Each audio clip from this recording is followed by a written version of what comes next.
Salut, c'est encore Catherine. Aujourd'hui, je veux vous parler de romans d'amour. Les romans d'amour, c'est probablement mon genre de roman préféré. J'adore lire des bonnes histoires d'amour. Par contre, si on regarde la liste des livres que j'ai lus l'année dernière, par exemple, il n'y a pas tant de romans d'amour parce que les romans d'amour ne sont pas tous bons. Hein? C'est comme les films d'amour, il y en a qui sont bons puis il y en a qui sont pas bons. Mais j'adore ça. Une bonne histoire d'amour, là, ça vient vraiment me chercher. Fait qu'aujourd'hui, je vais vous présenter plusieurs livres. Je vais essayer d'en parler rapidement, mais c'est tous des livres que je trouve presque parfaits à leur façon.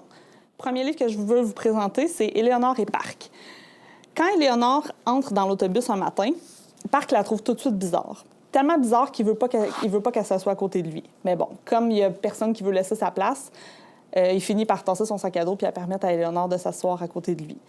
Au début, ils ne se parlent pas beaucoup, mais plus les jours avancent, plus ils commencent à discuter ensemble des bandes dessinées qu'ils lisent, de la musique qu'ils écoutent, puis ils commencent à tomber en amour.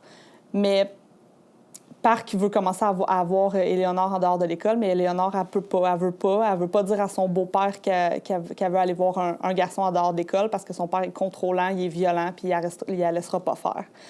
Donc, je vous laisse découvrir comment ça se déroule à travers l'histoire, mais c'est sûr que Park va devenir son ami, son confident, son amoureux, puis même sa seule bouée de sauvetage, sa seule porte de sortie pour sortir de cette vie difficile qu'elle vit à la maison.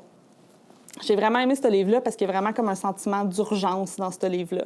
Quand on tombe en amour puis qu'on voit pas la personne qu'on aime pendant quelques jours, on dirait qu'il y a comme une partie de notre cœur qui manque. C'est exactement ça qu'on ressent dans ce roman-là.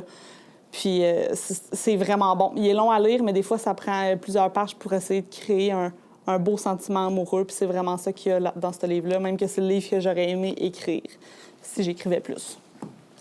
Deuxième livre que je vais vous présenter, Aristote et Dante découvrent les secrets de l'univers. Benjamin Alire Sens.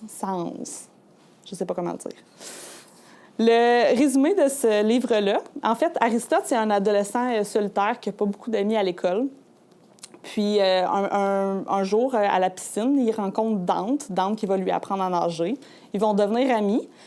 Puis, ça sera pas long qu'Aristote va découvrir que Dante est en fait amoureux de lui. Mais, Aristote ressent pas la même chose pour Dante, mais ça les empêche pas d'être amis, de discuter de tout. Par exemple, Aristote, il parle de son père qui est un peu muré dans le silence depuis qu'il est revenu de la guerre du Vietnam ou de son frère qui est en prison. Puis Dante, lui, va lui parler de son homosexualité, de pourquoi il veut pas en parler à ses parents, de ses peurs par rapport à ça et tout. C'est vraiment une histoire d'amitié, amitié forte, une amitié comme on voudrait tous en avoir. Mais c'est aussi une histoire qui parle d'homosexualité, d'homophobie, mais ça en parle vraiment d'une belle façon. Tu sais, ils ont des familles qui les soutiennent, Aristote et Dante, dans leur vie, puis ça rend tout plus facile. C'est vraiment un beau roman. On sait que Dante est en amour avec Aristote. Est-ce qu'Aristote va tomber amoureux de Dante? Je vous laisse le découvrir dans le livre. Troisième livre que je vais vous présenter, Entre chien et loup de Mallory Blackman. C'est une histoire qui est un peu pas comme les autres parce qu'il y a un petit aspect fantastique là-dedans. En fait, c'est l'histoire de Callum et Sephi qui vivent dans un monde où tout est à l'envers. Un monde où ce sont les Blancs qui sont opprimés aux États-Unis et les Noirs qui ont le pouvoir. Donc, dans cette société-là, Sephi, qui est noir, qui est dans les personnes qui ont le pouvoir, puis Callum, qui est blanc, qui est parmi les personnes opprimées. Ils tombent en amour. Ils sont amis depuis qu'ils sont petits, mais ils tombent en amour à l'adolescence. Mais évidemment, la société va tout faire pour les séparer. C'est vraiment un roman à la Roméo et Juliette un peu.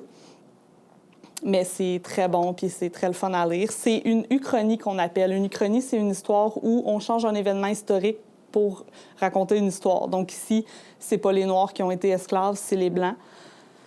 Puis c'est vraiment une toile de fond intéressante pour cette histoire-là. Donc même si vous n'êtes pas intéressé à l'histoire d'amour, là, il y a vraiment un aspect de... Il y a une rébellion qui se crée dans ce livre-là, dans l'histoire. C'est vraiment le fun à suivre. Donc même si vous n'aimez pas l'histoire d'amour en tant que telle, c'est vraiment une histoire très, très intéressante. Donc je vous la conseille. On change de livre. Qui es-tu, Alaska, de John Green? John Green, c'est celui qui a écrit Nos étoiles contraires. Qui es-tu, Alaska? C'est son premier roman. D'ailleurs, si ça vous intéresse, il y a une série qui est sortie il y a quelques années, l'année dernière, je pense, sur ce livre-là. Le résumé, c'est l'histoire de Miles qui est un peu rejet à son école, un peu solitaire. Donc, il veut changer d'école, comme repartir à zéro, vivre des nouvelles expériences. Donc, il s'inscrit dans un pensionnat. Puis, aussitôt arrivé là-bas, là, il sait que sa vie ne sera pas comme avant. Il rencontre le colonel, un personnage coloré. Puis, le colonel, il va lui présenter Alaska. Alaska, Miles va tout de suite tomber en amour avec, il va avoir un peu un coup de foudre. Mais tu sais, c'est un genre de fille un peu difficile, là, que tu sais que si tu lui donnes ton cœur, qu'elle va sûrement le briser. Mais Miles, ça ne l'empêche pas de tomber en amour avec elle, d'essayer de se rapprocher d'elle, d'apprendre à la connaître et tout. Mais il y a un drame qui survient dans l'école, puis ça va tout changer. Donc, Miles va avoir un peu le cœur brisé.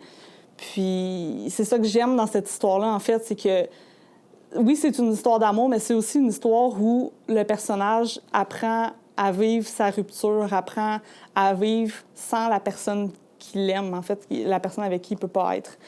Donc, c'est bon, c'est différent, c'est bon à suivre. Puis, en fait, ça nous rappelle que même si on ne peut pas être avec la personne qu'on aime, bien, on a toujours les souvenirs reliés à cette personne-là qu'on peut garder pour nous, avec nous, jusqu'à la fin, tu sais. Fait que c'est vraiment un bon livre. Et finalement, le dernier livre, un petit mot, c'est un livre que j'ai pas avec moi, là, ça s'appelle « Là où la mer commence » de Dominique Demers. Question de mettre un petit peu de québécois dans toutes ces suggestions-là. Dans « Là où la mer commence », c'est l'histoire de Mabel qui habite dans un petit village près du fleuve. Puis, il y a un homme qui vient s'installer dans le village avec son fils William. William porte un masque, donc tout le monde commence à l'appeler la bête. Mais Mabel n'a pas peur de William, n'a pas peur de ce qui se cache derrière son masque. Elle veut apprendre à le connaître vraiment coûte que coûte. C'est un roman que j'ai lu quand j'étais adolescente qui m'a laissé quand même un souvenir marquant, puis que j'arrête pas de suggérer à tous ceux qui veulent lire des romans d'amour. Puis jusqu'à maintenant, il n'y a personne qui a été déçu par cette suggestion-là.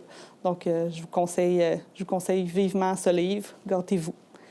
Si jamais vous voulez d'autres livres d'amour, n'hésitez pas à venir me voir. Et si vous voulez nous suggérer un autre style littéraire, un autre genre littéraire qu'on pourrait exploiter dans notre prochaine capsule, venez voir, ça va me faire plaisir.